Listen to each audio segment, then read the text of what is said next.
The great hall smelled of winter pine and something sharper. Power, the kind that made weaker wolves drop their eyes and bare their throats without thinking.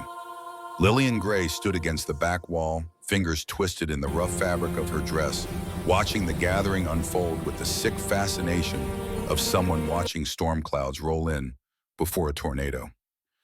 Every unmated she-wolf in the three territories had been summoned. Not invited, summoned. When the Lichen King calls, you don't send regrets. You show up, you bow your head, and you pray he doesn't notice you're trembling. The marble floor beneath Lillian's boots was cold even through the worn leather she'd polished that morning.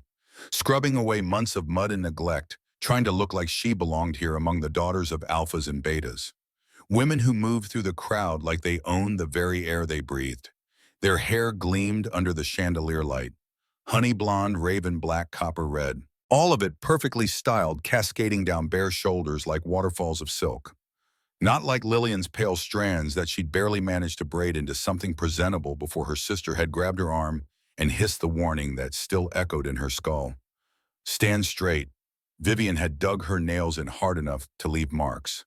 For once in your miserable life, don't make us look weak. Weak. The word had followed Lillian since childhood, since the day her wolf had first emerged small and silver-furred, with eyes too large and a howl too soft. Not like Vivian's wolf, all golden power and alpha blood. Not like anyone's, really. She watched the king from across the room, and her breath caught despite herself. Dominic Blackthorne stood on the raised dais surrounded by his personal guard, and he looked exactly like the rumors promised. Massive, dark-haired, with features carved from granite and eyes that could strip flesh from bone with a single glance. He wore black from collar to boot, no crown, no ceremony. He didn't need them. Authority radiated from him like heat from a forge. Dominic Blackthorne. Even his name made wolves across three territories drop their gazes and bare their throats. He'd taken the throne at 26 after his father's mysterious death, and in the 7 years since he'd crushed rebellions, conquered rival packs, and remained utterly, impossibly alone. No queen, no mate, no weakness. They say he killed the last woman who tried to claim him, someone whispered nearby. Lillian didn't turn to see who. The gossip had been circulating all week, growing more elaborate with each telling. Some said he was cursed. Others said he simply had standards no she-wolf could meet. A few whispered darker things, that he'd loved once and that love had destroyed him so completely he'd rather rule alone than risk it again. Lillian didn't know which story was true. She only knew that his gaze was currently sweeping the room with the methodical precision of a predator selecting prey, and her heart was hammering so hard she was certain everyone could hear it. The king will speak with each of you individually. The announcement came from his beta, a wolf named Thorn Ashford, whose scarred face and dead eyes suggested he'd seen things that would break lesser men. When your name is called, you will approach. You will answer his questions honestly. You will not waste his time. The first name rang out. Celine Brightwater, a stunning blonde, glided forward. Real blonde, not mousy pale like Lillian. She wore a dress that probably cost more than Lillian's father made in a month, and she moved with the kind of confidence that came from never being told she wasn't enough. She curtsied, tilted her head to expose her throat in submission, while somehow still managing to look seductive. The king spoke to her for less than 30 seconds before dismissing her with a slight gesture. She returned to the crowd with her head high, but Lillian saw the tremor in her hands. One by one they were called. One by one they were dismissed. Lillian tried to quiet her racing thoughts, but they spiraled anyway. What was she even doing here? She wasn't like these women. She didn't come from powerful bloodlines or carry the kind of strength that could stand beside a king. She was the overlooked daughter, the one whispered about in disappointed tones, the one whose own pack barely acknowledged her existence unless they needed something healed. Her father had made his feelings clear when the summons arrived. Don't embarrass us, he'd said, not even looking up from his desk. Keep your head down and your mouth shut. Maybe if you're lucky, he won't notice you at all. The memory still stung. Lillian Gray. Her name. For a moment, she couldn't move. Her legs had turned to stone, her lungs to ice. Then Vivian's elbow connected with her ribs, sharp and impatient, and she stumbled forward on numb feet. The crowd parted like water. Suddenly, there was nothing between her and the dais except 30 feet of polished marble and her own thundering pulse. She forced herself to walk steadily, even though she could feel hundreds of eyes on her back judging every step, every breath, every tremor. She couldn't quite control. Up close, the Lichen King was even more terrifying. He towered over her by at least a foot, all broad shoulders and coiled strength barely contained by the formal black jacket he wore. His hair was dark as midnight, pushed back from a face that might have been beautiful if it weren't so severe. Sharp cheekbones, strong jaw, mouth set in a line that suggested he'd forgotten how to smile years ago. But it was his eyes that caught her, pale gray like ice on a frozen lake, just as deep, just as dangerous. Name. His voice was low controlled, with an edge that made her wolf whimper and retreat deeper into the corners of her mind. Lillian Gray, Your Majesty. The words came out steadier than she'd expected. Small miracle. Pack. Silver Pine, Your Majesty. Rank. She hesitated. This was where it always fell apart. The moment when her inadequacy became impossible to hide. My father is the pack's lead healer. I assist him. Something flickered in those cold eyes, not quite amusement, but close. You're unmated. It wasn't a question, but she answered anyway. Yes, Your Majesty. Why, the bluntness of it startled her. Around them, she could feel the attention of the entire room focusing like a blade point. This was the question that had haunted her for years. The one her pack asked with their silences and sidelong glances. The one she'd asked herself 1,000 times while lying awake at night, wondering what was wrong with her, that even fate itself seemed to have passed her by. I don't know, Your Majesty. The truth felt like failure on her tongue. He studied her for a long moment and she fought the urge to drop her gaze. Something told her he'd consider that an insult. Or worse, proof that she was exactly as weak as everyone said. Do you have a mate? The question should have been redundant after what they just discussed. But there was something strange in his voice now, something that made her wolf stir for the first time since entering this hall. He wasn't asking if she was mated. He was asking if she had someone somewhere waiting for her. Someone she belonged to even without the bond sealed. Not yet. The words slipped out before she could think them through. Honest, simple, carrying a certainty she didn't entirely understand but felt bone deep anyway. The change was instantaneous. His entire body went rigid. The temperature in the room seemed to drop 10 degrees. Those gray eyes that had been merely intimidating moments before now blazed with something she couldn't name. Something wild and possessive and barely controlled. Not yet. He repeated her words like a curse, like a prayer, like something that hurt him to hear. His voice dropped to a growl that vibrated through her bones, through the marble beneath her feet, through the very air between them. Explain. Lillian blinked, confused by the sudden shift. Confused by the fury radiating off him in waves. Confused by why two simple words had turned the most powerful wolf in 3 territories into something that looked almost unhinged. I only meant I'm not promised to anyone. Your Majesty, there's no arrangement, no understanding. I'm unmated and free. Free! He said the word as if testing it, as if it tasted like poison. His jaw was clenched so tight she could see the muscle jumping beneath his skin. His hands had curled into fists at his sides. You consider yourself free, yes. It came out as a question because she genuinely didn't understand what she'd said wrong. Didn't understand why he was looking at her like she'd just admitted to some terrible crime. He leaned forward slightly and she caught his scent. Pine and snow and something darker like smoke from a fire that had burned too long.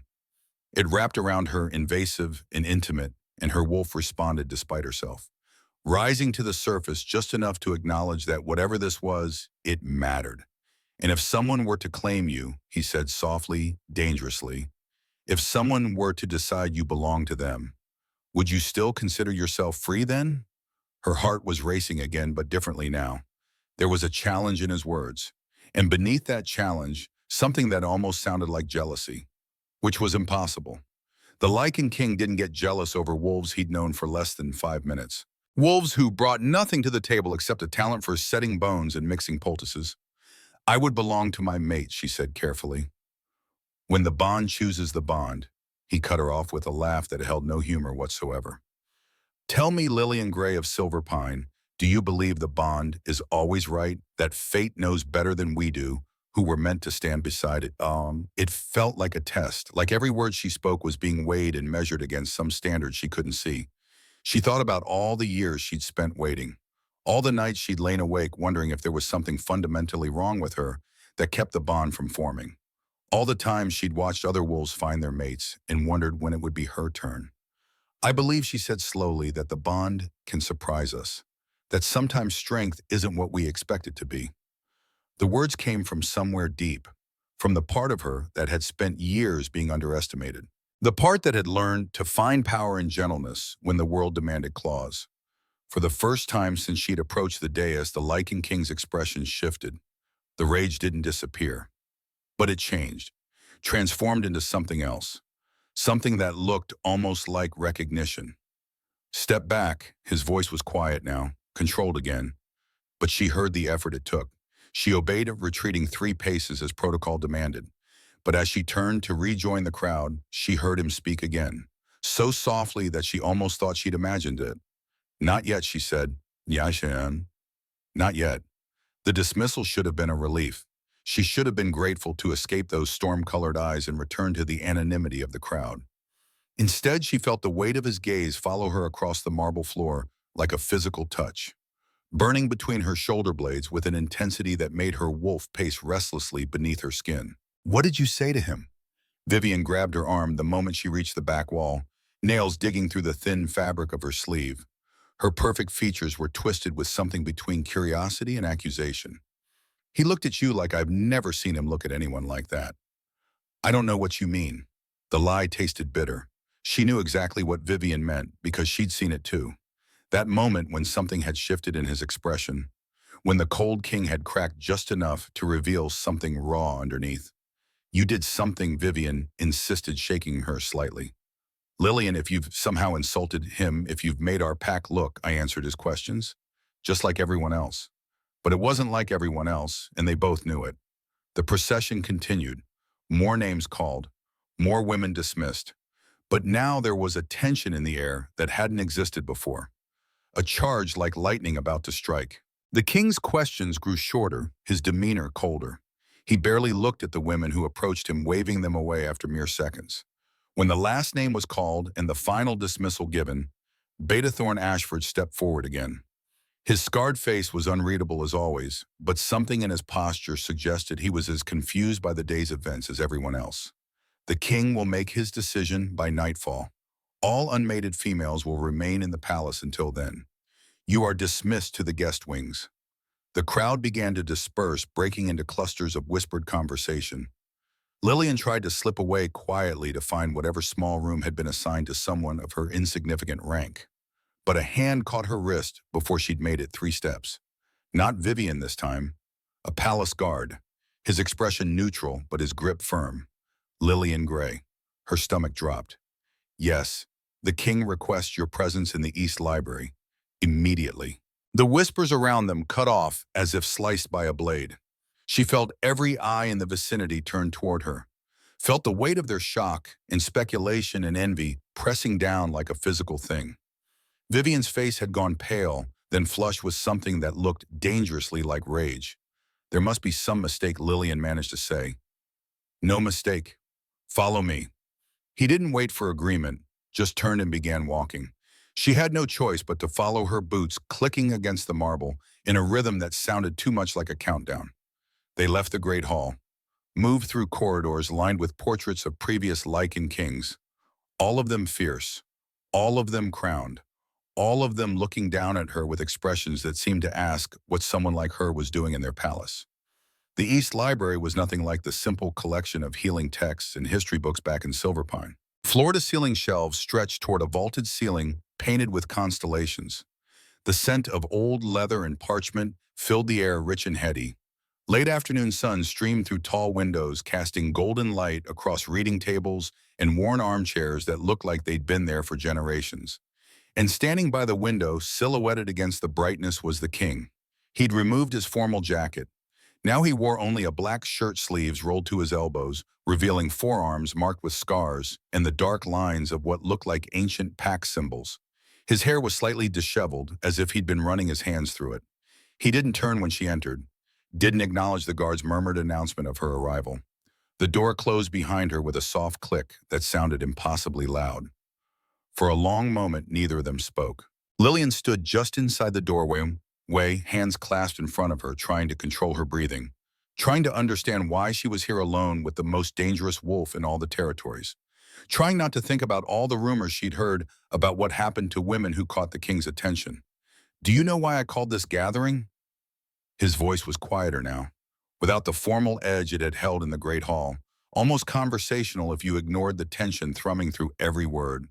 To find a queen. It was what everyone knew, what the summons had implied without stating directly. To find a mate. He corrected her, finally turning to face her.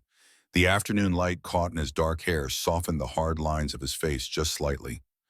"There's a difference." She waited, sensing he had more to say, sensing that interrupting would be a mistake. "A queen is a title, a position, a political alliance." He moved away from the window, prowling closer with that predatory grace that made her pulse spike. "A mate is something else entirely. Something I've been told I'll never have. Your Majesty, I don't understand why I'm—" "Not yet," he interrupted, and there was that strange intensity again, the one that had flared in the Great Hall. "You said not yet when I asked if you had a mate, as if it's inevitable, as if you're simply waiting for the right moment, the right person." She swallowed hard. "Isn't that what we all hope for, that the bond will find us when we're ready, hope?" He laughed, but it was a broken sound. "I stopped hoping 7 years ago, Lillian Gray. I stopped believing in bonds and fate and all the pretty lies we tell ourselves about destined pairs. There was a story there, hidden beneath the bitterness, a wound that hadn't healed despite the years. Then why hold a gathering?" she dared to ask. "Why search for something you don't believe in?" He stopped pacing, studied her with an expression she couldn't decipher. "Because a king needs an heir, because my council demands it, because apparently ruling 3 territories with an iron fist isn't enough. I also need to produce the next generation of blackthorn wolves to satisfy the old traditions." The cynicism in his words should have repelled her. Instead, she heard the loneliness underneath it, the exhaustion of carrying so much weight alone. "That's not a good reason to choose someone." The words slipped out before she could stop them. She braced herself for his anger, for the dismissal that would send her back to Silverpine in disgrace. Instead, his silver stare locked onto hers with sudden focus. "No." His voice was soft, dangerous. "Then tell me, Lillian Gray, what would be a good reason?" The question hung between them, heavy with implications she didn't fully understand. She thought of her own years of isolation, of being passed over and undervalued, of lying awake wondering if there was something fundamentally wrong with her that kept the bond from forming, of all the times she'd convinced herself that maybe she was meant to be alone. "Choosing someone who sees you," she whispered. "Not your title or your power or what you can give them, just you." Something shifted in his expression, a crack in the armor, brief but unmistakable. He moved closer, close enough that she had to tilt her head back to maintain eye contact, close enough that his scent wrapped around her like smoke, close enough that she could see the flecks of darker gray in his eyes, like storm clouds gathering. "And do you see me, little wolf?" His voice had dropped to a rumble that she felt in her bones. "When you look at me, what do you see?" She should have said "my king," should have dropped her gaze and murmured something appropriate and safe, something that wouldn't get her thrown out of the palace or worse. But instead, the truth spilled out before she could stop it. "I see someone who's tired of being alone, but doesn't know how to let anyone close. Someone who's built walls so high, he's forgotten what it feels like to be touched without flinching. Someone who," she trailed off, realizing she'd gone too far. "Someone who what?" He pressed, and now there was something almost desperate in his tone. "Someone who's afraid," she finished quietly. "Just like me." The silence that followed was absolute. She'd crossed a line. She knew it the moment the words left her mouth. You don't tell the Lycan King he's afraid. You don't suggest that someone who'd crushed rebellions and conquered pacts might be vulnerable in any way. She waited for his anger, for the dismissal, for the guards to drag her out. Instead, he reached out slowly, giving her time to pull away, and caught a strand of her pale hair that had escaped its braid. He rubbed it between his fingers as if testing the texture, his expression distant. "My mate died 3 weeks before our bonding ceremony." The words were flat, emotionless, but she heard the canyon of pain beneath them. murdered by wolves who thought I was too young to rule, who wanted to break me before I could consolidate power. Her breath caught. The rumor had been true, or at least one version of it. They succeeded, he continued, his voice still devoid of emotion.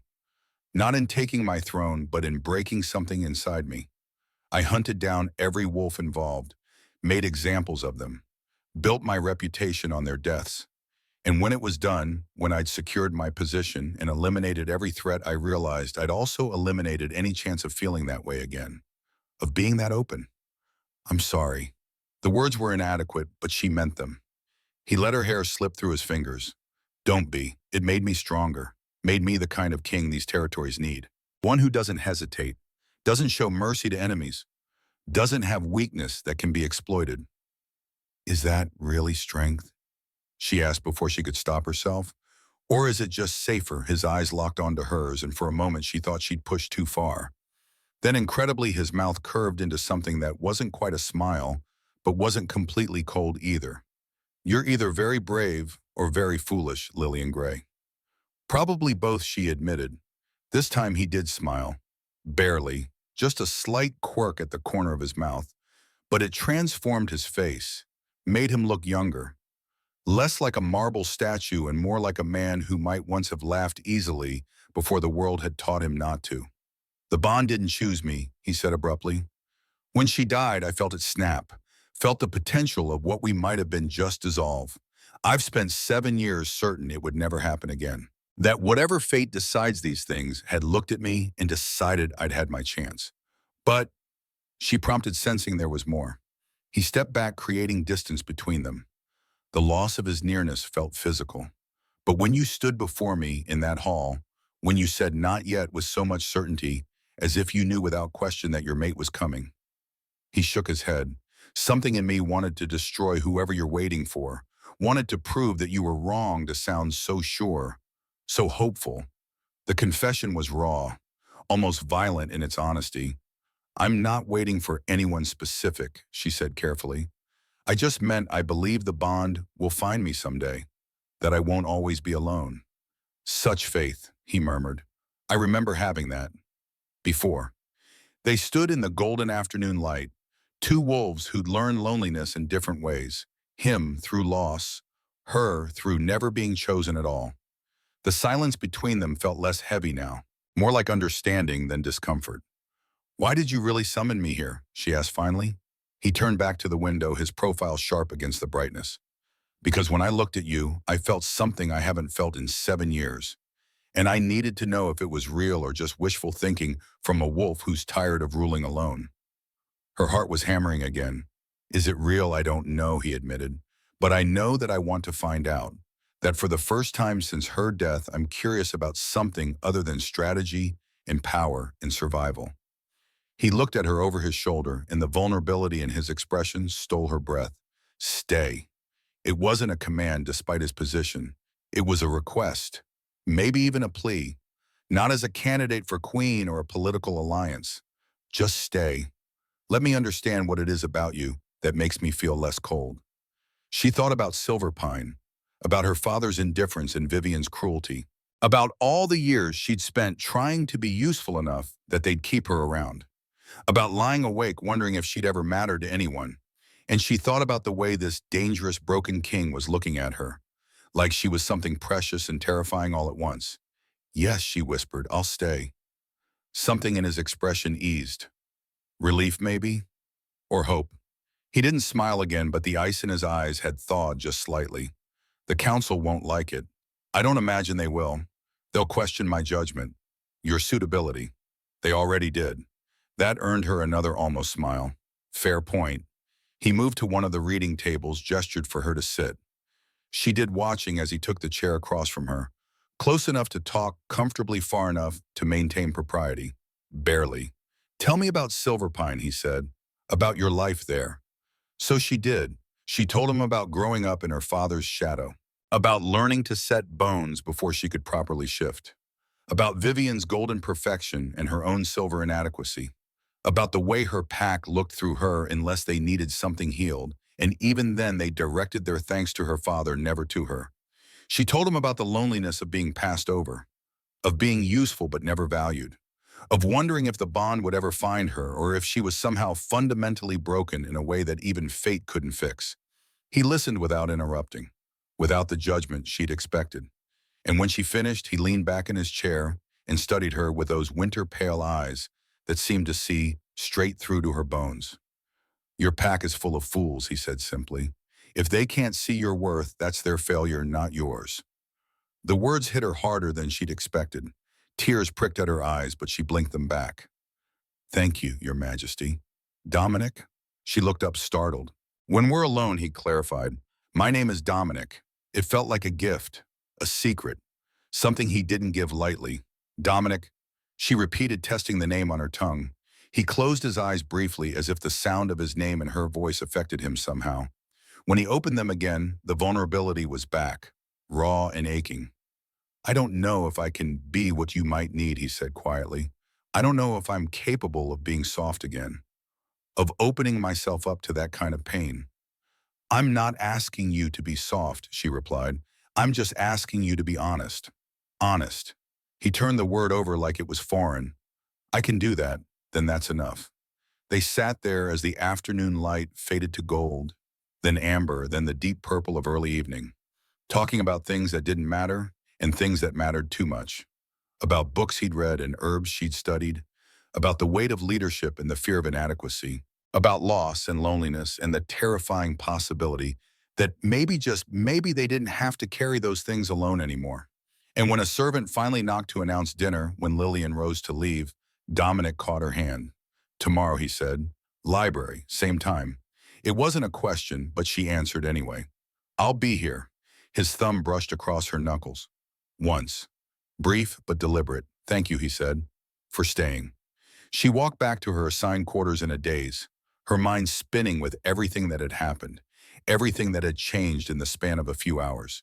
She didn't see Vivian waiting in the corridor, didn't notice the rage on her sister's face until it was too late. "You think you're special now?" Vivian hissed, blocking her path. "You think because he spoke to you for a few hours, you're suddenly worthy of standing beside a king?" Lillian met her sister's eyes, and for the first time in her life, she didn't flinch. "I think," she said quietly, "that maybe I've always been worthy. I just needed someone to see it." She walked past Vivian without waiting for a response. Her heart was still racing. Her hands were still shaking, but something inside her had shifted. The daughter who'd been passed over her entire life was starting to see herself through different eyes. And tomorrow she'd return to that library, to that broken king who looked at her like she might be the key to putting himself back together. Tomorrow she'd take another step into a future she'd never dared to imagine. But tonight she let herself hope. The days that followed existed in a strange, suspended reality, as if the palace had become its own world with rules Lillian was still learning to navigate. The other unmated females had been dismissed the evening after the gathering, sent back to their packs with varying degrees of disappointment and relief. Lillian had watched them depart from a window in the guest wing, Vivian's furious glare burning into her, even from the courtyard below. Her sister hadn't spoken to her since that moment in the corridor. None of her pack had, really. The message from her father had arrived the next morning, brief and cold as always. "Don't fail us." No words of encouragement. No curiosity about what was happening. Just the familiar weight of expectation pressing down on her shoulders like stones. But here in the palace, she wasn't the disappointing daughter or the weak wolf. She was simply Lillian. And the King Dominic, as he'd asked her to call him when they were alone, seemed determined to understand exactly who that was. He didn't court her in any traditional sense. There were no formal dinners or carefully chaperoned walks through gardens. Instead, he invited her to places that felt private, almost sacred. The library became their refuge, a space where the rest of the world couldn't intrude. They'd sit in companionable silence while he worked through correspondence, and she explored shelves filled with texts about healing herbs she'd never encountered in Silverpine, ancient remedies and forgotten techniques that made her fingers itch to try them. Sometimes he'd ask her opinion on disputes between packs, listening with surprising intensity as she fumbled through answers about fairness and compromise, concepts that seemed foreign to a king who'd built his reputation on absolute authority. "You think too much about what others need," he'd observed one evening looking up from a report about territory disputes. "Don't you ever consider what you want?" She'd set down the botanical text she'd been studying, considering his question carefully. I suppose I've never had the luxury of wanting things. In my pack, I was always trying to be useful enough that they'd keep me around. His expression had darkened at that. Keep you around. You speak as if you're something disposable. To them I was. The admission hurt less than she'd expected. Maybe because here in this space they'd created, the old wounds seemed to matter less. My wolf is small. I'm not a fighter. I can't shift as quickly as others. Can't run as far. The only value I had was in helping my father with healing work. And now Dominic had leaned forward, his silver gaze intense. What value do you think you have now? It had felt like another test, but she was learning that his tests were never about finding the right answer. They were about understanding how she thought, what she believed when no one was forcing her to be something she wasn't. I think she'd said slowly that maybe value isn't something someone else assigns to you. Maybe it's something you decide for yourself.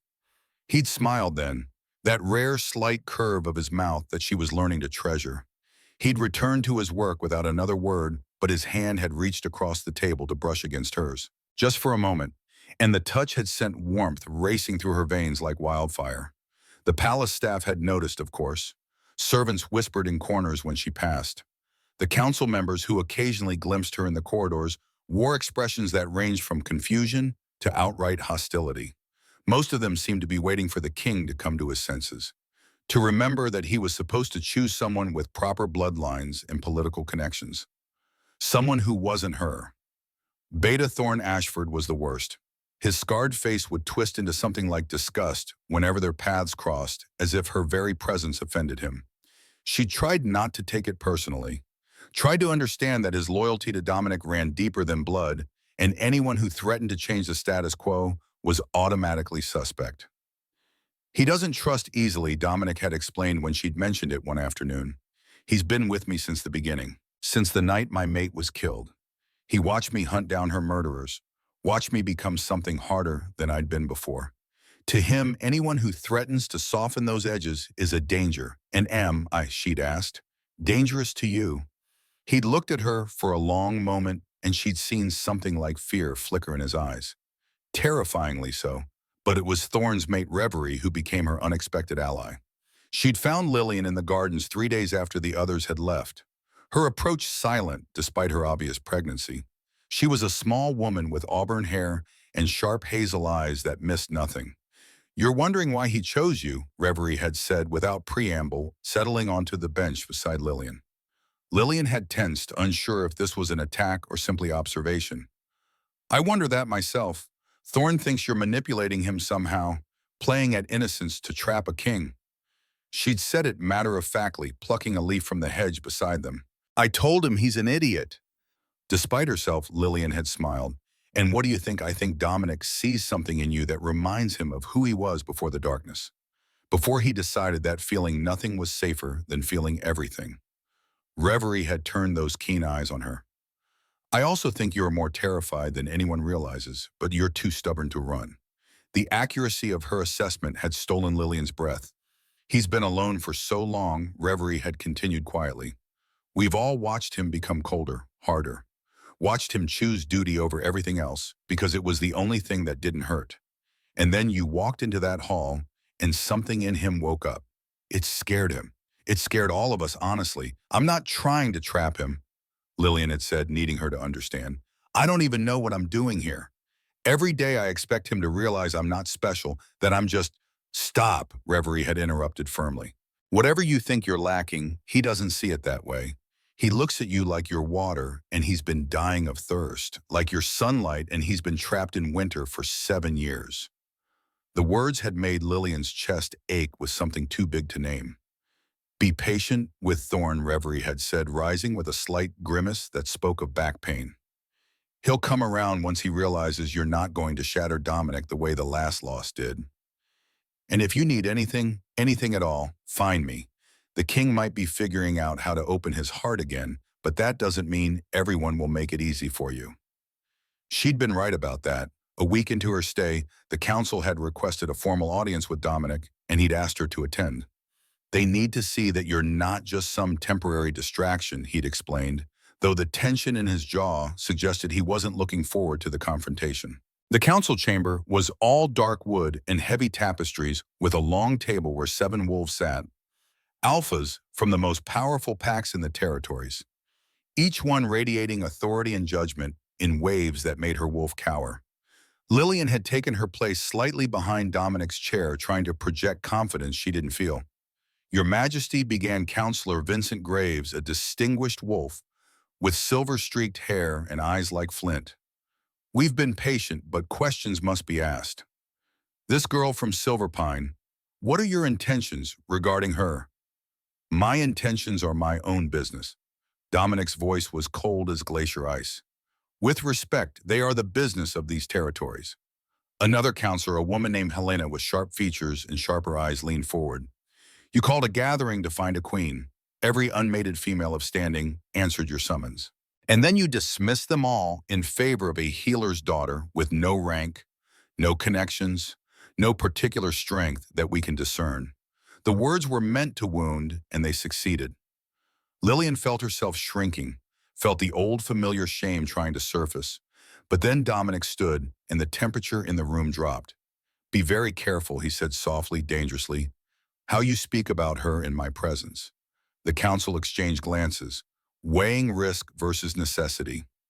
"We mean no disrespect," Vincent said carefully, "but the territories need stability. They need to know that their king is making decisions based on strategic value, not sentiment." Sentiment. Dominic laughed, and it was the coldest sound Lillian had ever heard from him.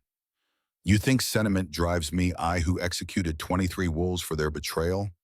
I who've expanded our borders through blood and negotiation? You dare suggest I'm compromised by sentiment? Then explain it to us," Helena pressed. "Make us understand why this particular girl—" "She's not a girl," Lillian interrupted, surprising herself as much as anyone else. 7 pairs of eyes turned to her, most of them hostile, but she'd found her voice, and something in her refused to be silent any longer. "I'm a wolf. Maybe not the strongest or the fastest or the one anyone would choose first. But I'm not a child to be discussed while standing right here. And I'm not a weakness to be examined and dismissed." The silence that followed was absolute. "You overstep." Vincent growled, his alpha aura pressing against her like a physical weight. She forced herself not to flinch even as her wolf whimpered in submission. "Perhaps, but if you're going to judge whether I belong here, at least have the courtesy to speak to me not about me." Dominic had remained perfectly still, but she felt something shift in the air, a subtle change in his stance that suggested he was poised to intervene if the council moved against her. "Fine," Helena said, her sharp eyes assessing Lillian with new interest. "Tell us then, what exactly do you bring to this alliance? What value do you offer our king that hundreds of other more suitable candidates could not?" It was the question she'd been asking herself since that first day in the library. The question that haunted her every time she caught sight of her reflection and saw nothing remarkable staring back. But standing there with Dominic's presence solid and warm behind her, she finally understood the answer. "I see him," she said simply. "Not the king, not the legend, not the list of things he's conquered or crushed. I see a wolf who's been alone so long, he's forgotten what it feels like to be known. And maybe I'm not a strategic alliance or a political victory, but I'd rather be someone who sees the truth than someone who only sees the crown." The council exchanged more glances. She knew her words hadn't satisfied them, had probably only confirmed their suspicions that she was naive, romantic, completely unsuitable for the realities of ruling. But Dominic placed his hand on her shoulder, a public claim of protection that sent murmurs around the table. "Your concerns are noted," he said with quiet finality. Dismissed. Later, in the privacy of his study, he pulled her into his arms without warning, buried his face in her hair while his entire body trembled with an emotion she couldn't name. "You stood up to them," he murmured against her temple. "They could have crushed you with their auras alone, and you stood your ground." "I was terrified," she admitted, her hands clutching at his shirt. "I know, I could sense your fear from across the room." He pulled back just enough to look at her, his eyes blazing with something fierce and possessive. "But you did it anyway. That's what courage is, Lillian. Not the absence of fear, but the refusal to let it silence you." And then he kissed her. Not the gentle, tentative kiss she might have expected, but something desperate and claiming. as if he was trying to pour 7 years of loneliness into that single point of connection. She responded without thinking, rising onto her toes to meet him, her fingers tangling in his dark hair, while her wolf sang with joy for the first time in her life. When they finally broke apart, both breathless, he rested his forehead against hers. "I don't know if this is the bond," he whispered. "I don't know if fate has decided to give me a second chance, or if this is something else entirely. But Lillian, when I'm with you, I remember what it feels like to want something beyond duty, to hope for something beyond survival." "I feel it too," she confessed. "Like I've been waiting my whole life without knowing what I was waiting for. And now I know." The shift happened gradually after that, like winter melting into spring. So subtle at first that she almost didn't notice until the warmth had already taken root. Dominic began including her in more than just council meetings. He took her to the training grounds where his warriors sparred, introduced her to the patrol leaders who protected the territory borders, showed her the intricate network of alliances and tensions that held 3 territories together under his rule. At first, the warriors had been skeptical. She could see it in their guarded expressions, the way they'd exchange glances when they thought she wasn't looking. But Lillian had never been one to demand respect she hadn't earned. Instead, she'd ask questions, learn their names, their ranks, the stories behind their scars.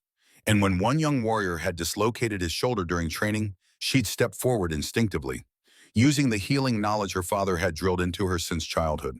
The bone had slid back into place with a sickening pop, and she'd wrapped it properly, explaining how to care for it and when to shift to accelerate the healing. "You've got steady hands," the warrior, a wolf named Finn with copper-colored hair and freckles across his nose, had said with genuine admiration. "And you didn't even flinch." "I've set worse," she'd replied, remembering the countless injuries she'd tended in Silver Pine, always working in her father's shadow, always invisible until someone needed fixing. Word had spread after that. When a patrol returned with wounded wolves, they started asking for her specifically, not because she was the king's whatever she was to him, but because she was good at what she did, and she treated them like they mattered. Even Thorn had slowly begun to thaw, not warmly, but with grudging respect.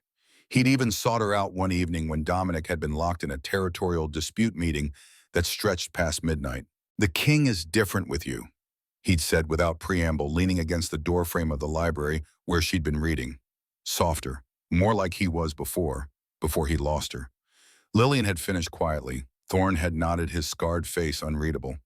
"I've served him for 7 years. Watched him become something harder than diamond, colder than ice. Thought it was what he needed to survive, to rule. But now I wonder if we were wrong, if we pushed him towards strength and forgot that even kings need something to live for beyond duty.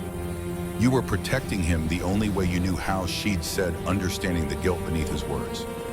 "Maybe, but I've seen him laugh twice in the past 2 weeks, Lillian. Twice. In 7 years before you came, I never heard him laugh once." His eyes had met hers, fierce and assessing. "Don't make me regret accepting you. Don't break what you've helped him rebuild." The warning had been clear. Hurt Dominic and Thorn would tear her apart. King's protection or not. "I won't," she'd promised, meaning it with every fiber of her being. 3 weeks after she'd arrived, Dominic asked her to accompany him to the northern border. There had been reports of rogues testing the territory lines, and while it wasn't a major threat, he wanted to make his presence known. Show strength, remind the Outer Pacts that their king was watching. The reports had been growing more frequent over the past month, suggesting the rogues were becoming bolder, more organized. It was a pattern that concerned him, though he hadn't yet shared the full extent of his worries with the council. Reverie had helped her prepare, lending her proper riding clothes since Lillian had arrived at the palace with little more than the dress she'd worn to the gathering. "You'll do fine," she'd assured her, tying off the braids she'd woven in Lillian's pale hair. "Just remember, the pack wolves up north are more traditional. They might test you. Don't let them see weakness." The journey had taken most of the day. Lillian had ridden beside Dominic, flanked by Thorn and 6 guards through forests that grew denser and wilder the farther north they traveled. He'd pointed out landmarks as they went, telling her stories about battles fought and treaties signed, his voice losing some of its formal edge as the palace fell farther behind them. "I used to come here as a boy," he'd said when they'd stopped to water the horses at a stream. "Before my father died, before everything changed, I'd slip away from my tutors and run these woods in wolf form for hours, just feeling free. Do you ever do that anymore, she'd asked, watching the way sunlight caught in the water. Just run for the joy of it. He'd been quiet for a long moment. No, I stopped allowing myself that kind of freedom. It felt irresponsible, weak. She'd turned to face him fully. Or maybe it's what keeps you sane. Maybe that's what you've been missing. Not another warrior or strategist, but someone who reminds you that you're allowed to be more than just a king. His expression had shifted, something vulnerable flickering in his winter pale eyes. Is that what you think you're doing? Reminding me I think we remind each other, she'd said carefully, that maybe we both needed someone who could see past what everyone else expects us to be. He'd closed the distance between them, then cupping her face in his hands with a tenderness that still surprised her every time. I don't deserve you. You don't get to decide that, she'd whispered back. I do. The kiss had been interrupted by Thorne clearing his throat pointedly, reminding them they had an audience and a schedule to keep. But Dominic's hand had found hers as they'd remounted, and he hadn't let go for the rest of the ride. The northern pack's territory had been marked by ancient pines and granite outcroppings. Their alpha, a massive wolf named Samuel Frost with a gray-streaked beard and eyes like flint, had greeted them with formal respect that bordered on suspicion. Your Majesty, he'd rumbled, his gaze sliding to Lillian with obvious curiosity. We weren't told you'd be bringing a guest. Lillian is under my personal protection, Dominic had replied, and though his tone had been even, she'd heard the steel underneath. She goes where I go. Samuel's pack had gathered in a clearing, at least 40 wolves ranging from elderly to young children. They'd watched her with the same wariness she'd grown used to. The why is she here confusion, the searching for whatever made her special enough to stand beside their king. The meeting had been tense but productive. Samuel had reported the rogue sightings, describing wolves who bore no pack scent and seemed to be testing boundaries deliberately. Dominic had authorized increased patrols and promised reinforcements if the situation escalated. But it was what happened after the formal meeting that changed everything. A child had approached Lillian, a little girl no more than 6 with tangled brown hair and enormous eyes. She'd been limping, favoring her left leg. And when Lillian had knelt to her level instinctively, the child had whispered one word. Hurts. May I look? Lillian had asked gently, and when the girl had nodded, she'd examined the leg carefully. A sprain not serious but painful for someone so small. She'd wrapped it with supplies from her pack, showing the child's mother how to care for it, explaining what signs to watch for. Thank you, the mother had said, her eyes welling with tears. Our healer passed last winter, and we've been making do. I can leave you with some herbs, Lillian had offered, and instructions for basic treatments. It's not much, but it's more than nothing.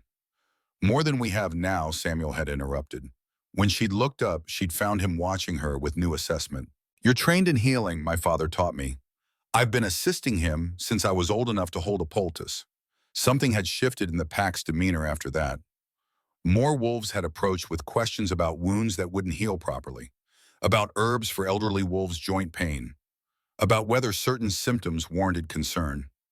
Lillian had answered what she could, made notes about supplies she could send from the palace, treated a handful of minor injuries that had been lingering too long without proper care. When they'd finally prepared to leave, Samuel had pulled Dominic aside. She'd been too far away to hear their conversation, but she'd seen the older Alpha's expression soften, seen him glance at her with something that looked almost like approval. On the ride back, with darkness falling around them and stars beginning to emerge overhead, Dominic had been unusually quiet. You're thinking too loud, she'd finally said, guiding her horse closer to his. He'd smiled slightly. Samuel told me something interesting before we left. He said that in all the years he's known me, he's never seen me look at anyone the way I look at you. He said it was like watching someone remember how to be alive. Her breath had caught. And what did you say? That he was right. Dominic had reached across the space between their horses, taking her hand.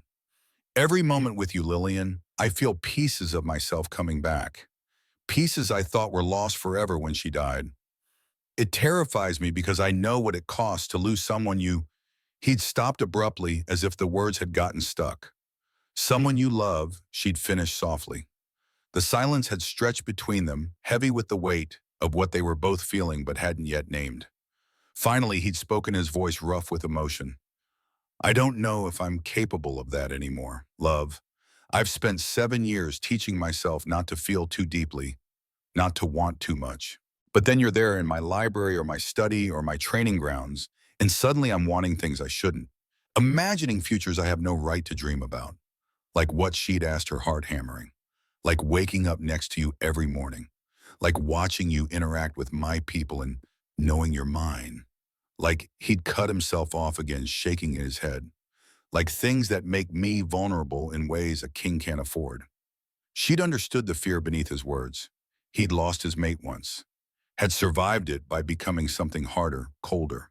Opening himself to that possibility again meant risking the kind of pain that had nearly destroyed him the first time. I'm scared too, she'd admitted.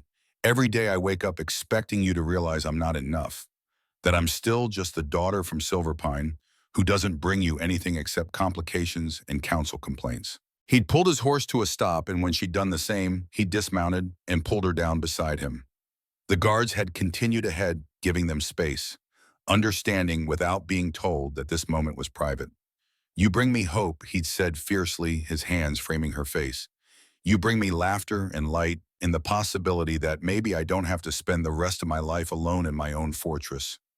You bring me back to myself, Lillian. Don't you understand? You're not a complication. You're the first thing in 7 years that's made sense, Ubasiko.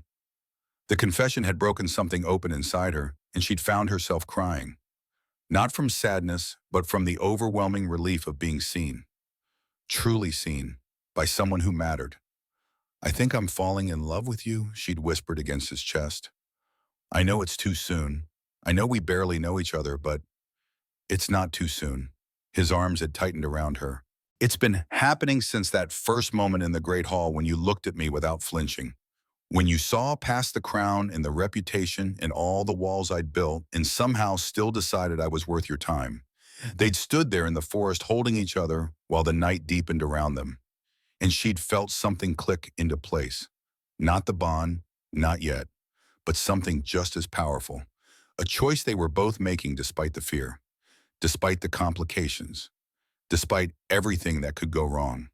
When they'd finally pulled apart, his eyes had been bright with unshed tears. Whatever comes next, he'd said quietly, I want you to know you've already changed everything. 3 days later, the bond snapped into place, and it happened in the most unexpected way possible. Lillian had been in the infirmary, a space she'd claimed as her own over the past month, organizing supplies and treating minor injuries that didn't require the palace's official healers. Reverie had been there too, her pregnancy now obvious enough that she moved with careful deliberation, one hand always resting protectively on her swollen belly.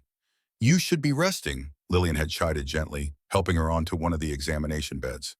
I'll rest when this little one decides to stop using my ribs as a punching bag, Reverie had replied with a grimace. Besides, I wanted to talk to you about something. Before she could continue, shouting had erupted from somewhere in the palace. Urgent. Panicked voices that sent ice through Lillian's veins. Thorne had burst through the infirmary door, seconds later, his face pale beneath his scars. It's the king, he'd gasped. The rogues, they weren't just testing boundaries. They were scouting for weaknesses. There's been an attack. Lillian hadn't waited to hear the rest. Her feet had carried her through corridors she'd learned by heart following the scent of blood and the sound of chaos.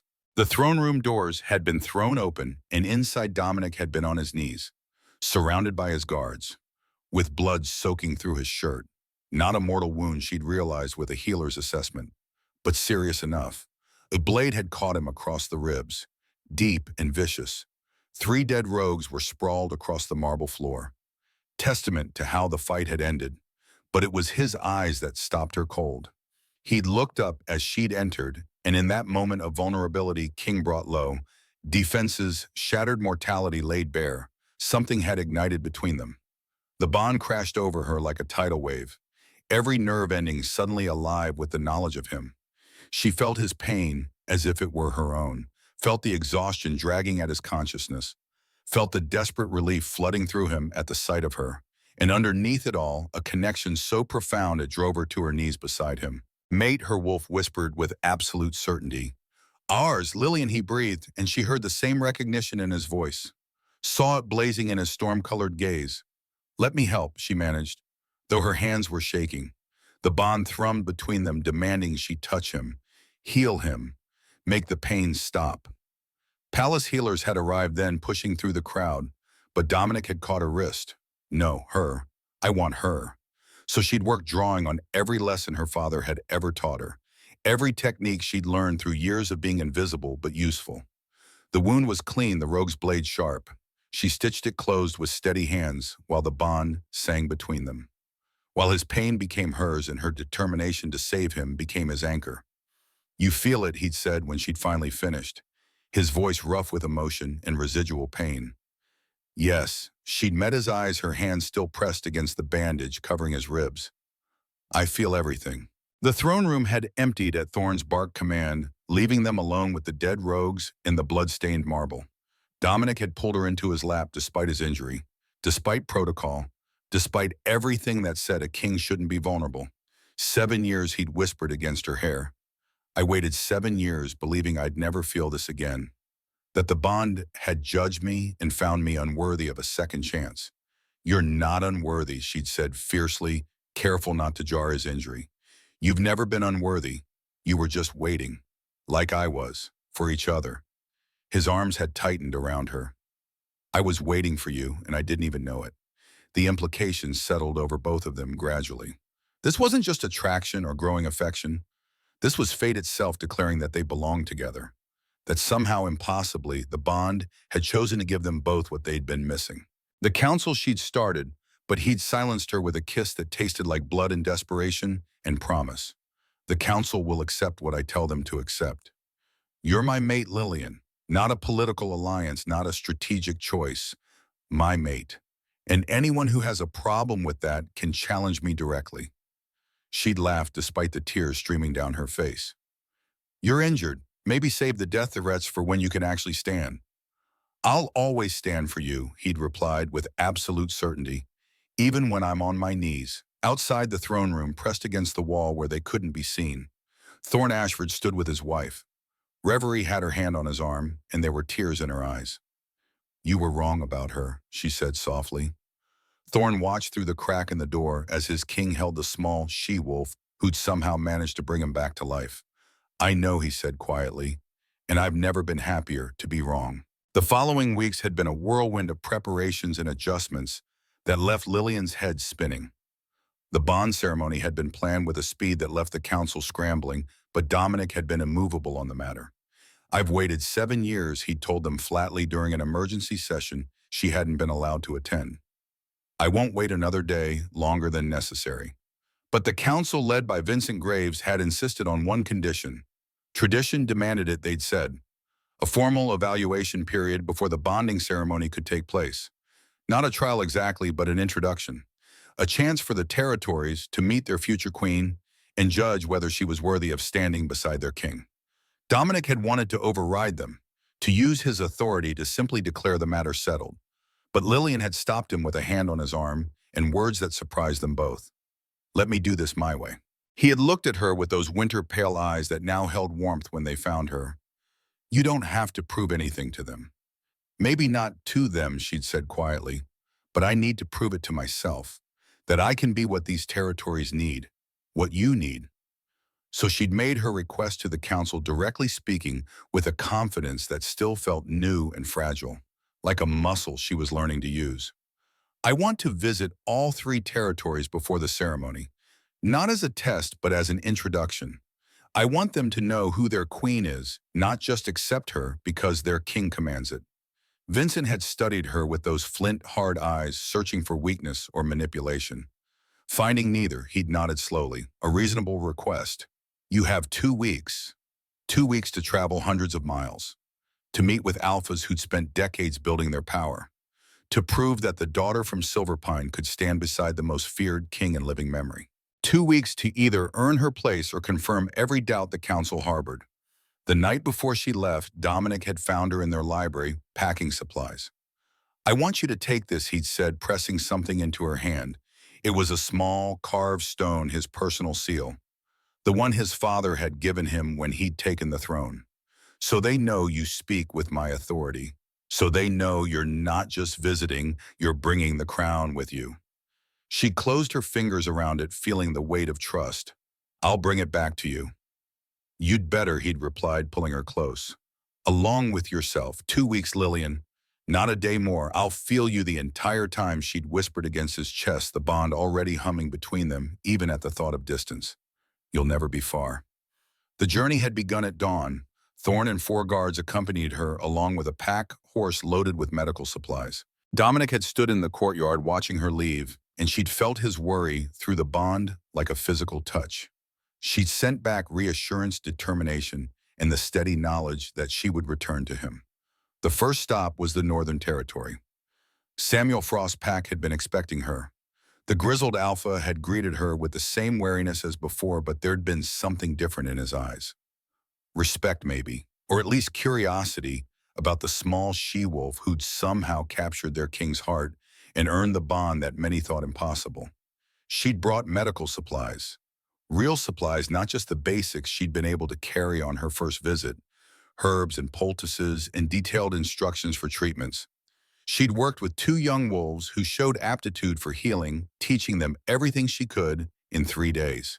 Basic wound care, how to set bones, which herbs were safe and which were deadly if mixed incorrectly, how to recognize infections before they spread, when to trust instinct and when to seek help. But it was more than just medicine. She'd sat with the elderly wolves who suffered from joint pain, listening to their stories about the old days, about wars fought and won, about mates lost and children raised. She treated the warriors' training injuries without judgment, never suggesting they were careless or weak. She'd shown the mothers how to make fever reducers for their children and promised to send more supplies when winter came. On the final night, Samuel had invited her to sit by his fire. "You're not what I expected," he'd said, passing her a cup of something warm and herbal that definitely wasn't just tea. "What did you expect? Someone trying to prove herself through strength, through dominance, the old ways." He'd studied her with those flint, hard eyes. "But you don't demand respect. You earn it, through patience and competence and genuine care. That's a different kind of strength, one we haven't seen in these territories for a long time." "I'm just doing what I know how to do," she'd said quietly. "That's precisely why it works." Samuel had raised his cup in a subtle salute. "When the ceremony comes, my pack will stand with you, not because our king commands it, but because you've proven yourself worthy in ways that matter." Through the bond, she'd felt Dominic's pride swell. He'd been following her progress through their connection, feeling her exhaustion and her small victories. She'd sent back warmth and gratitude and the knowledge that she was doing this for both of them. The Eastern Territory had been harder. Alpha Julia was a wolf in her 60s with silver hair and eyes that had seen too much to be easily impressed. Her pack had survived a plague the previous winter that had killed 15 wolves, mostly young and old.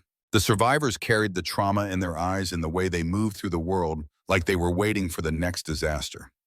Lillian had spent 5 days there instead of the planned 3. She'd established a communication network between Julia's healers and the ones she'd trained in Samuel's territory. Taught them how to recognize plague symptoms early, how to quarantine effectively without causing panic, how to support the grieving without becoming consumed by their own grief. But what changed everything was the night she'd sat with Julia herself. The Alpha had lost her mate to the plague, lost her daughter, lost half her council. She'd held her pack together through sheer force of will, but the cost was written in every line of her weathered face. "How do you keep going?" Julia had asked. "When you've lost so much that even breathing feels like betrayal?"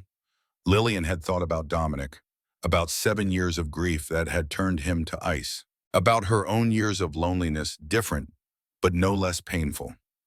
"You remember that survival isn't just about staying alive," she'd said softly.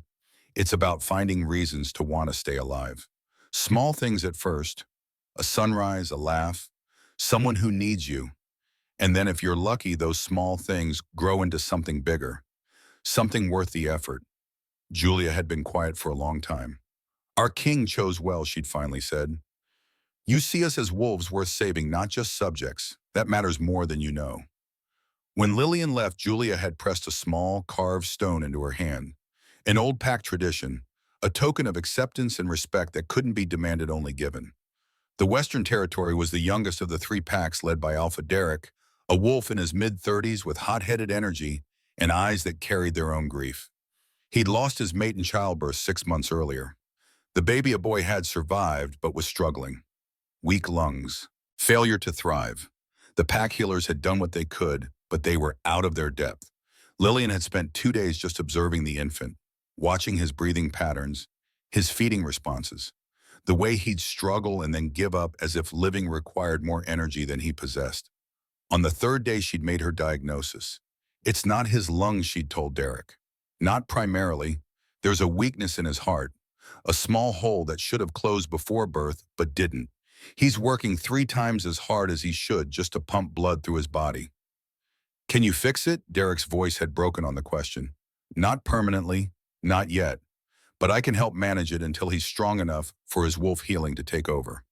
She'd worked through the night mixing a careful combination of herbs that would strengthen the heart muscle without overtaxing it, adjusting the formula 3 times until the dosage was perfect for such a small system. She'd shown Derek and his sister how to administer it, how to watch for signs of improvement or deterioration, how to hope without assuming. 3 days later, the baby had opened his eyes for the first time in a week and howled. A proper wolf howl, strong and demanding. Derek had broken down crying, clutching his son to his chest, while his entire pack gathered around him. You gave me back my reason to live, he'd told Lillian before she left. I was going through motions, ruling because I had to. But now he'd looked down at his son sleeping peacefully in his arms for the first time since birth. Now I remember what I'm fighting for. Throughout the entire journey, the bond had kept her connected to Dominic. She'd felt his worry when she worked too late into the night, felt his pride when Samuel's pack pledged their support, felt his love constant and unwavering, like a compass pointing her home no matter how far she traveled. And she'd sent back her own emotions. Reassurance when he felt anxious, joy when she made breakthroughs, the steady, certain knowledge that she was exactly where she needed to be, doing exactly what she was meant to do. When she finally returned to Blackthorn Palace, he'd been waiting in the courtyard. He'd pulled her off her horse before her feet had touched the ground, buried his face in her hair, and just held her. Not caring that dozens of wolves were watching, not caring that kings weren't supposed to show such vulnerability. 2 weeks felt like 7 years, he'd murmured against her temple. I felt you the entire time, she'd replied. You were never far. The council had convened the next day for her official report. Lillian had stood before them, no longer the scared she-wolf who'd hidden against the wall during the gathering. She'd presented her findings methodically, the healing networks she'd established, the communication systems between territories, the specific wolves she'd trained, and the protocols she'd put in place. But it was what happened next that sealed everything. Vincent Graves had stood, his expression still skeptical, but less hostile than before. The territories respect you, he'd acknowledged. You've proven yourself capable in healing and establishing useful connections. But can you stand beside a king and ruling, making hard decisions that require strength, not just compassion? Before Lillian could respond, Thorne had stepped forward. If I may, he'd said, his scarred face serious. A situation has arisen that requires immediate attention. He'd laid out the problem. 2 packs on the eastern border were on the verge of violence over disputed hunting grounds. Both alphas claimed historical rights. Both were preparing for war, the kind of conflict that could destabilize the entire region if not handled carefully. How would you resolve this? Vincent had asked Lillian directly. As queen, what would your counsel be? She'd looked at the maps Thorne had provided, studied the territory boundaries, thought about everything she'd learned over the past 2 weeks. Establish a shared healing station at the border, she'd said finally. Both packs need healers, especially with winter coming. Turn the disputed ground into neutral territory where both sides have equal access. Make it a place of life instead of death. Force cooperation instead of conflict. The council had exchanged glances. And if they refuse, Helena had pressed. If they insist on maintaining the dispute, then we remind them that dead wolves can't hunt any grounds at all. Lillian had replied, her voice harder than they'd heard before. And that the king has limited patience for those who prioritize pride over the well-being of their packs. Vincent had studied her for a long moment. Then incredibly he'd smiled. Just slightly, but it transformed his stern features. Strength through strategy, he'd said. Compassion as a weapon. Perhaps you understand ruling better than we thought. He'd looked at the other counselors, receiving nods one by one. The council accepts your suitability as queen. The bonding ceremony may proceed. The ceremony itself had been held in the palace gardens under a full moon. Traditional but intimate, only pack members Dominic trusted completely. Only wolves who'd earned their place through loyalty rather than rank. Reverie had stood beside Lillian as her witness, one hand on her swollen belly, while the other held Lillian steady. Thorn had stood for Dominic, his scarred face showing more emotion than Lillian had ever seen from him. When the time had come to recite the ancient vows, Dominic's voice had been steady, despite the emotion she could feel thrumming through their bond. I, Dominic Blackthorn, claim you, Lillian Gray, as my mate, my equal, my partner, my queen. I vow to protect you with my life, to honor you with my truth, to love you with everything I am. From this moment until my last breath, you are mine as I am yours. Her own vows had come through tears. I, Lillian Gray, accept your claim and offer my own. I choose you, Dominic Blackthorn, not for your crown or your power, but for the wolf beneath it all. I vow to stand beside you, to challenge you when you need it, to comfort you when you allow it. From this moment until my last breath, you are mine as I am yours. The bond had solidified as they'd sealed the vows with a kiss. She'd felt it, the snap of completion, the sense of two souls recognizing they'd finally found home. Every wolf present had felt it too, the power of a true mating bond settling into place. She'd heard the collective intake of breath, the whispered acknowledgement that this was real. Vivian had been there. Her sister had come because refusing a king's invitation would have been politically disastrous. She'd stood in the back, beautiful and perfect, as always, watching with barely concealed envy. After the ceremony, she'd approached, not out of sisterly affection, but out of something that looked almost like desperation. I don't understand how you did it, she'd hissed, her voice low enough that only Lillian could hear. You're nothing special, Lillian. You never have been. For once, her words hadn't cut. Lillian had looked at her sister, beautiful and strong, and everything a wolf was supposed to be, and felt only pity. You're right, she'd said quietly. I'm not special in the ways you value, but I'm exactly what he needed, and that's worth more than any amount of strength or status could ever be. That night, in the privacy of chambers that were now theirs rather than just his, Dominic had held her close and whispered confessions into the darkness. I used to dream about her, he'd said, his fingers tracing patterns on her bare shoulder. About my first mate. I'd wake up and the loss would hit me all over again. But since you've been here, since the bond formed, I don't dream about her anymore. What do you dream about now? She'd whispered. This, you, the life we're building, our children running through these halls, growing old together and still finding reasons to laugh.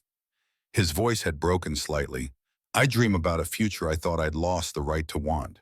Does that make you feel guilty? She'd asked, understanding the complexity of loving someone new after loss. It did at first, he'd admitted.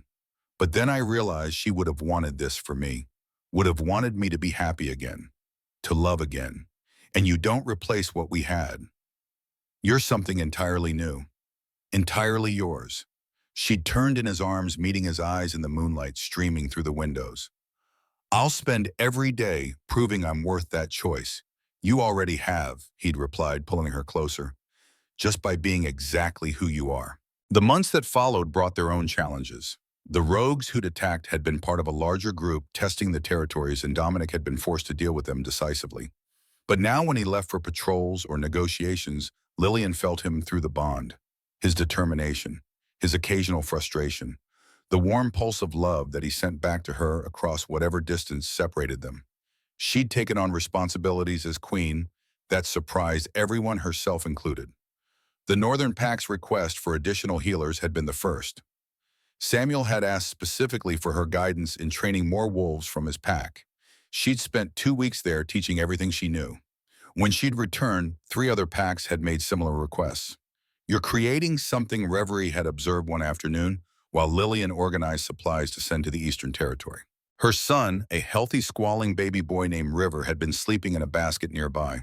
A network of healers across all the territories, knowledge being shared instead of hoarded. Is that allowed? Lillian had asked, suddenly uncertain. I never asked permission. It's brilliant, Reverie had interrupted firmly, and it's exactly what these territories need. You're not just the king's mate, Lillian. You're becoming a queen in your own right. The council had come around eventually, though, some more reluctantly than others. Vincent had been the first to acknowledge that her influence had strengthened rather than weakened Dominic's rule. The Pax trust you, he'd admitted grudgingly during a council session. They see you working with their healers, treating their children, and they remember that their king chose someone who cares about more than power. Even Vivian had eventually written a stiff, formal letter congratulating Lillian on her position and asking if there might be opportunities for Silver Pine Wolves to train with the palace healers. Lillian had read between the lines. Her sister was asking for help, for connection, for a way back into her life now that she was someone worth knowing. She'd written back with an invitation. Not because she'd forgotten Vivian's cruelty, but because she'd learned that strength sometimes meant being bigger than the wounds others had inflicted. A year after the bond had formed on a crisp autumn evening, when the trees had turned gold and crimson, Dominic had found her in their library. She'd been reading through reports from the various healing stations she'd helped establish, making notes about supplies that needed to be sent before winter arrived in earnest. "Come with me," he'd said, offering his hand. "I want to show you something." He'd led her through the palace and out to the northern woods, to a clearing she'd never seen before where the sunset painted everything in shades of amber and rose. "This is where my father brought me the day he told me I'd be King," Dominic had said quietly.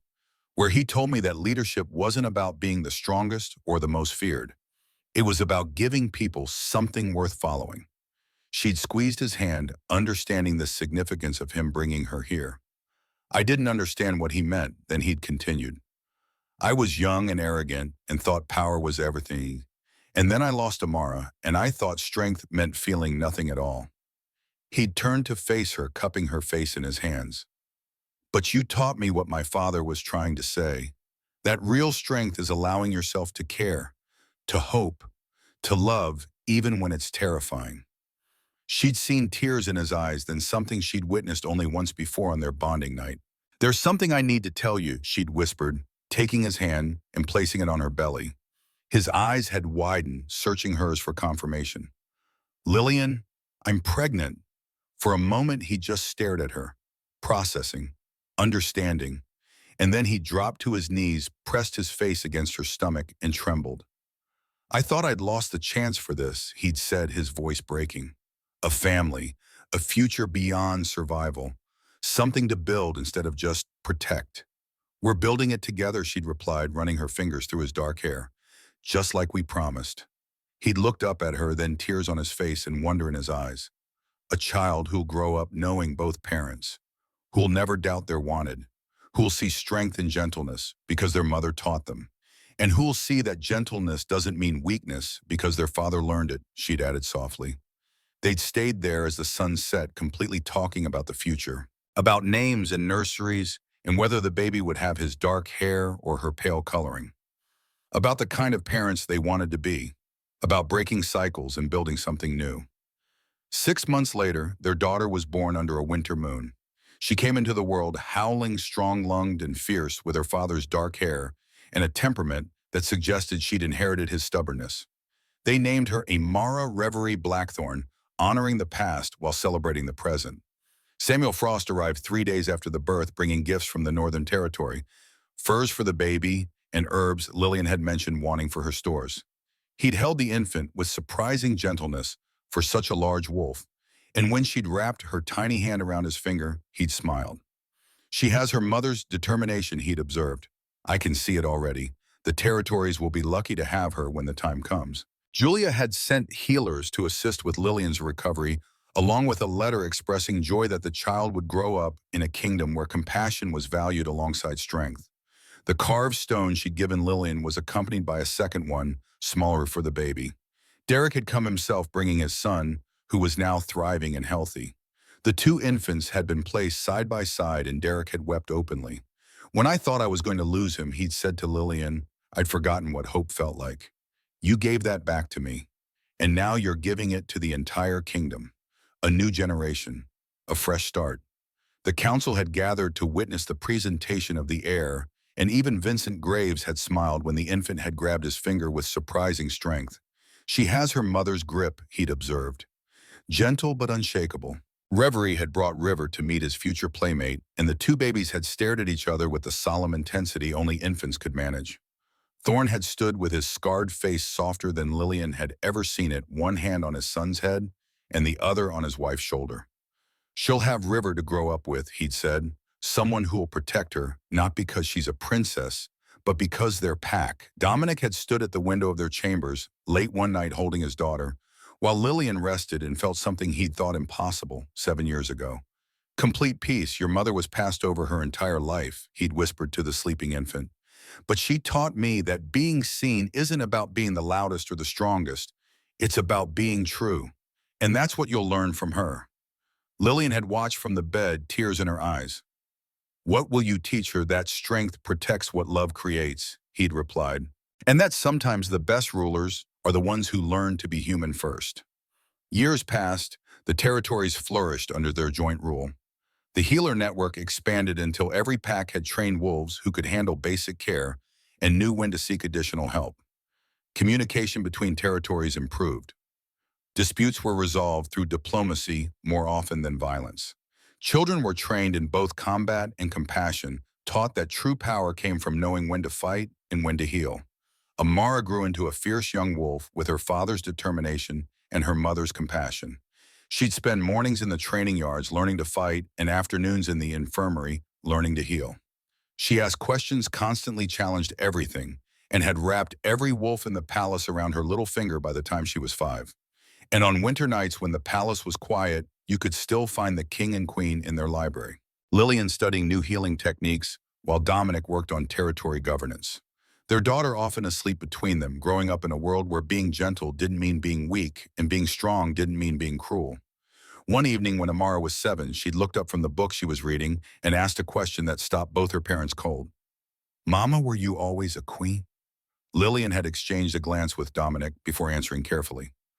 No, little one, I was just Lillian for a very long time. A healer who people didn't notice very much. Why not, Amara had demanded with a child's straightforward logic. You're the best healer in all the territories, and you're smart and kind, and everyone loves you. Dominic had smiled slightly, reaching out to smooth his daughter's dark hair. Because sometimes, he'd said, people only see what they expect to see. They expected your mother to be ordinary, so that's all they saw. But you saw her, Amara had stated, as if this was the most obvious thing in the world. Eventually, he'd replied, it took me a while. But yes, I saw her. And now everyone else does too, the child had concluded with satisfaction before returning to her book. After Amara had fallen asleep and they'd carried her to her room, Dominic and Lillian had returned to their library, their space, where everything had begun. Do you ever regret it? He'd asked quietly. Staying here, you could have had a simpler life. Less responsibility, less pressure. She'd looked at him in genuine surprise. Regret, Dominic. You gave me a life that matters. Before you, I was invisible. Useful sometimes, but never valued. Never truly seen. She'd moved closer, taking his hands. You taught me that I was never weak. That gentleness is its own kind of strength. And together we've built something that will outlast both of us. She'd glanced toward Amara's room. Our daughter will grow up knowing her worth, knowing she can be fierce and kind, strong and compassionate, that she doesn't have to choose between power and love. He'd pulled her close, resting his chin on top of her head. 7 years I spent alone, he'd murmured. 7 years believing that cold was safer than caring. And then you walked into my hall and said, not yet, with so much hope in your voice that something in me broke. Not broke, she'd corrected. Woke up. Years continued to pass. The territories thrived. The healer network became the model that other kingdoms studied and tried to replicate. Disputes decreased. Cooperation increased. Wolves who'd never had access to proper medical care could now get help within a day's travel.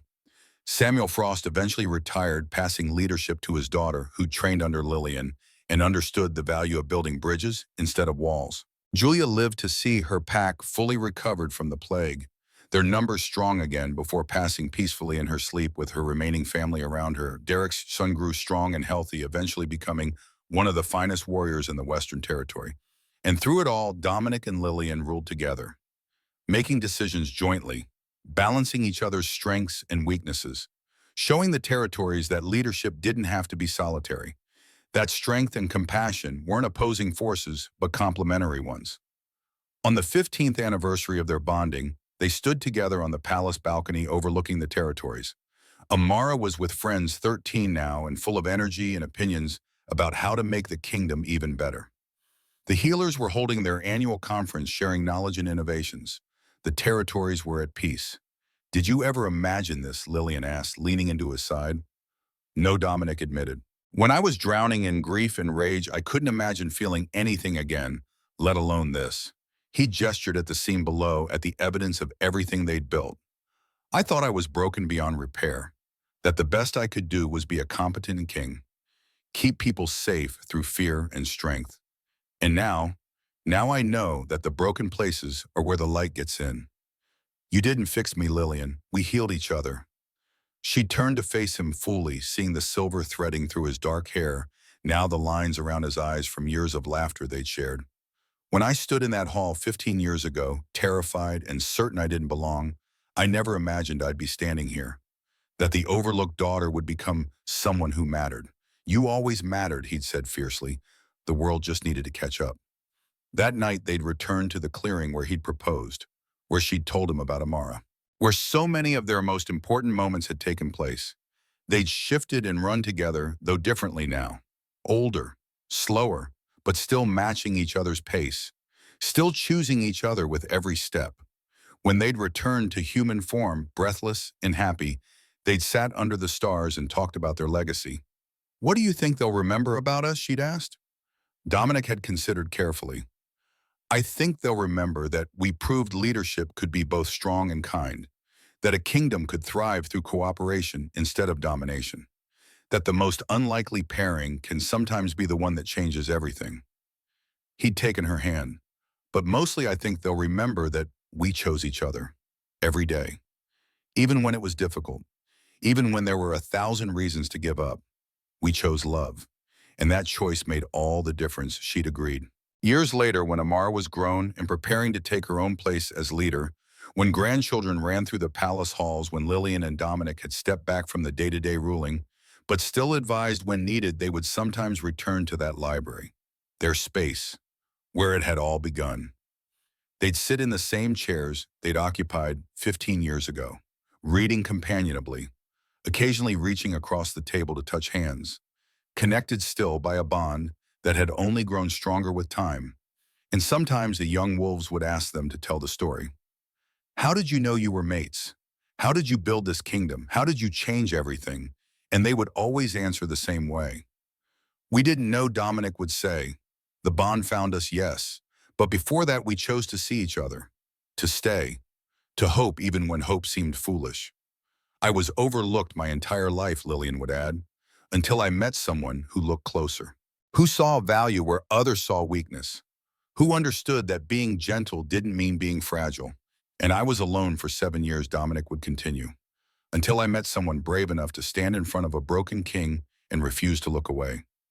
Someone who saw fear beneath the armor and offered understanding instead of judgment. Together, they would finish.